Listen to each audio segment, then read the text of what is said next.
Ndotja dhe shkarkimi i gazrave të automjeteve ka qenë shkaku kryesor që në vitin 2025 një pjesë e madhe e tyre nuk e kanë kaluar klasën gjatë kontrollit teknik. Sipas Drejtorisë së Përgjithshme të Shërbimeve të Transportit Rrugor, nga mbi 338.000 testime teknike të automjeteve, mbi 81.000 automjete ose 23.5% e tyre u refuzuan. Ky refuzim i konsiderueshëm gjatë kontrollit teknik u bë kryesisht për shkak të problemeve që lidhen me sigurinë teknike dhe ndikimin në mjedis, ku në 37.6% ndodhi nga shkarkimi i gazrave, probleme me defektet vizuale 34.4%, 15.2% probleme me sistemin e frenimit, ndërsa defektet në drejtim dhe pezullim përbëjnë 12.8%.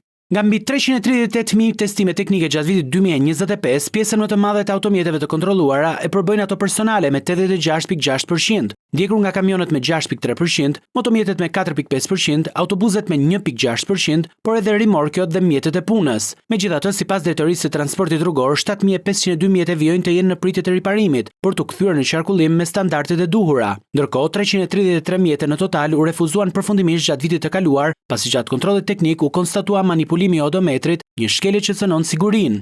Gjithashtu gjatë vitit 2025, mbi 9.333 mjete u nxorën jashtë qarkullimit për shkak të kushteve të kërkuara që lidhen me vjetërsinë e tyre.